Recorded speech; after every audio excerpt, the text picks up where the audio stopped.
চামচ, গিটার, এমনকি পাথর, এই সব জিনিস কি কখনো মানুষের শরীরে লেগে থাকে? অবিশ্বাস্য মনে হলেও ইরানের এক ব্যক্তি এই ক্ষমতার অধিকারী। তার নাম আবুল ফজল মুক্তারি। সামাজিক মাধ্যমে ভাইরাল হওয়া এই মানুষটিকে এখন সবাই এক নামে চেনে, চুম্বক পুরুষ হিসেবে।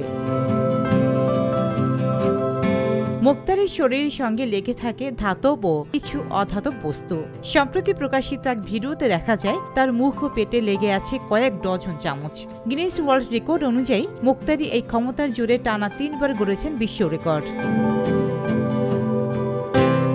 প্রথমবার 2022 সালে 85টি চামচ নিজের শরীরে লাগিয়ে তিনি রেকর্ড করেন। এরপর 2023 সালে নিজের রেকর্ড নিজেই ভাঙেন 88টি চামচ লাগিয়ে। সবশেষ 2024 সালের জানুয়ারিতে 96টি চামচ লাগিয়ে তিনি তৃতীয়বারের মতো নিজের রেকর্ড নিজেই ভেঙে ফেলেন।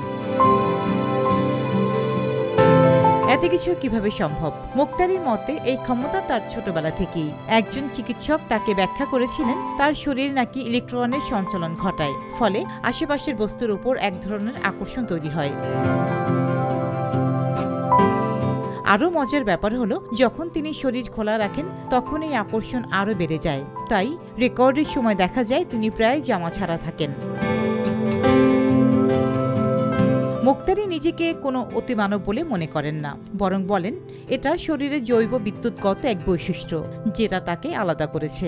গিনেস কর্তৃপক্ষ এই রেকর্ডগুলো স্বীকৃতি দিয়ে তাকে বিশ্ব দরবারে পরিচিত করে তুলেছে।